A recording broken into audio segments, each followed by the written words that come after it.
बहुत हुआ, अब बोलने दीजिए। टीएमसी के वो 3 विधायक कौन जिन्होंने ममता बनर्जी और अभिषेक बनर्जी को जमकर झाड़ा। नमस्कार, स्वागत है आप दर्शकों का। आप देख रहे हैं न्यूज़ 18 का डिजिटल प्लेटफॉर्म। मैं हूं आपके साथ रजनी चौबे।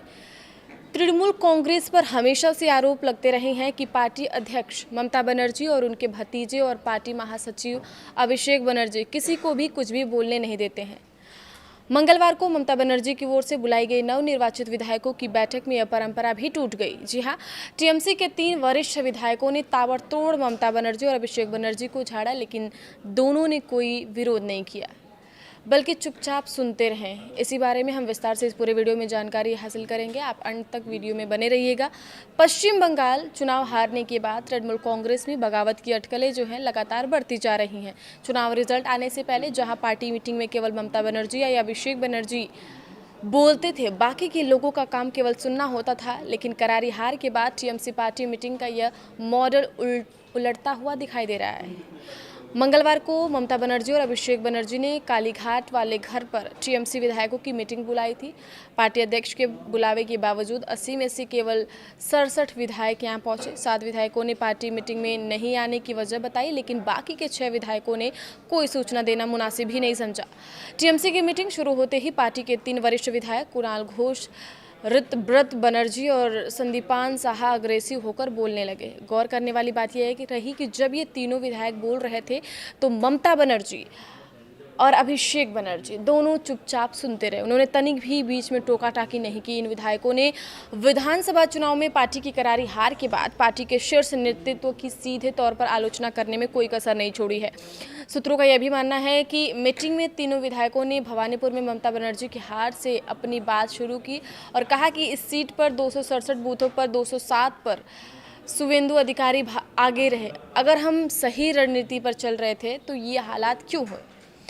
द टेलीग्राफ में प्रकाशित खबर के मुताबिक बैठक से जुड़े कई सूत्रों ने बताया कि बेलेघाटा के विधायक घोष, उलबेरिया पूर्व के विधायक ऋतव्रत और इंटाली के विधायक साहा पूरी तरह से नाराज दिखे।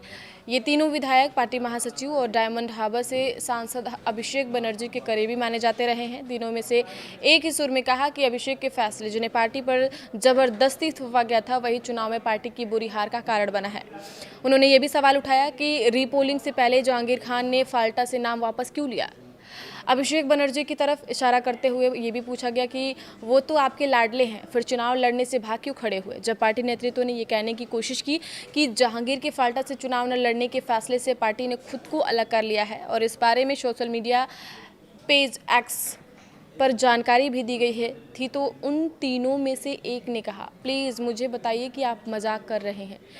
तीनों विधायक जिस तरह से बोलते जा रहे थे उसे देखकर बुआ ममता और भतीजे अभिषेक को समझ में ही नहीं आया कि अचानक ये क्या हो गया है, कौन सी आफत टूट पड़ी है। वे दोनों बस चुपचाप बैठकर सब सुनते रहे। तीनों विधायकों की बातें सुनकर वसन नजर आ रहे थे, लेकिन वे कुछ बोल ही नहीं पाए। यहाँ पर ये गौर करने वाली बात होगी कि यह सब तब हुआ जब कुछ ही देर पहले ममता बनर्जी ने बड़े बड़े दावे करते हुए कहा था कि आने वाले समय में केंद्र की सत्ता से बीजेपी का पूरी तरह सफाया हो जाएगा।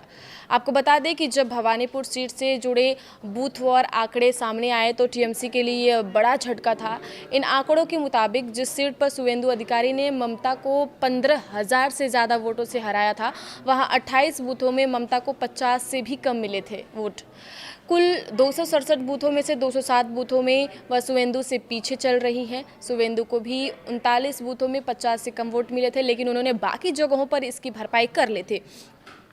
घोष, ऋतव्रत, साहा की इस तिकड़ी ने कोलकाता नगर निगम क्षेत्र में ही अभिषेक के नाम पर कथित तौर पर मौजूदा 43 संपत्तियों की सूची का भी जिक्र किया। मीटिंग में तीनों ने भ्रष्टाचार के इस स्तर की कड़ी आलोचना की कि यह सुनते ही अभिषेक बनर्जी ने अपने बचाव में कहा कि हो सकता है कि यह संपत्तियां किसी और के अभिषेक के नाम पर हो, लेकिन तीनों विधायकों ने एक न सुनी और अपनी बात कहते रहे। सूत्रों ने भी बताया कि एक विधायक ने कहा कि अभिषेक ने कहा था कि फाल्टा में एक इलेक्ट्रॉनिक शमशान बनाया जाएगा, जहाँ 4 मई के बाद हार्ट अटैक से मरने वालों का अंतिम संस्कार किया जाएगा।